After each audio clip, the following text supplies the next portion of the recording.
J'ai cliqué sur une interview d'Emmanuel Macron hier qui explique pourquoi il a décidé de rouvrir les écoles le 11 mai.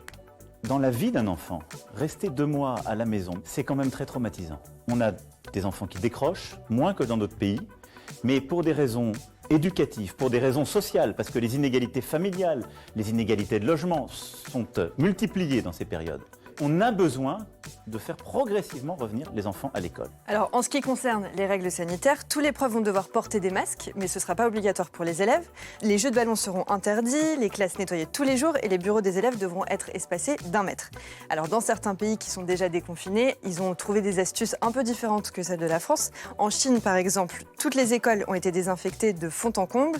Les élèves portent des chapeaux avec des sortes d'hélices comme ça, vous le voyez, qui les empêchent de s'approcher les uns des autres. Les plus petits portent des visières et les plus grands, c'est franchement joli, hein. Et les plus grands font cours sur des terrains de sport. En Europe, c'est le Danemark qui a été le premier à rouvrir ses écoles le 15 avril avec des règles d'hygiène très strictes et une mesure assez étonnante. Les profs doivent faire cours dehors, donc dans les parcs, en forêt, n'importe où il y a de l'espace en fait. Et c'est ce qu'avaient préconisé des chercheurs et des enseignants dans une tribune au Monde le 27 avril. Ils avaient expliqué qu'à l'extérieur, le renouvellement de l'air permet de réduire le risque de contagion et que ça permettait aussi de renforcer le système immunitaire des enfants et des enseignants. Pour l'instant, au Danemark, depuis la réouverture des écoles, il n'y a pas eu d'augmentation des cas de contagion.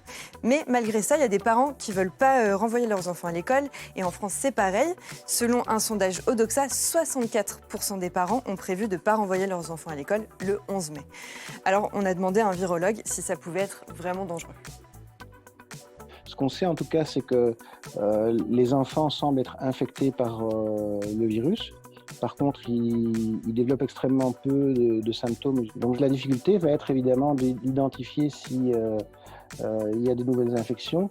Et on sait que ces personnes qui sont infectées de manière asymptomatique vont transmettre la maladie. Et donc ça, c'est une difficulté importante. Pour rappel, le gouvernement a demandé aux parents de ne pas envoyer leurs enfants à l'école s'ils ont des symptômes, mais ça risque d'être assez compliqué quand on sait que les enfants sont très souvent asymptomatiques. Demain, on en parlera en fait. On s'intéressera à l'état psychologique des enfants. Parce qu'on parle beaucoup à leur place, mais on ne sait pas vraiment ce qu'ils ressentent. Donc demain, émission spéciale enfants.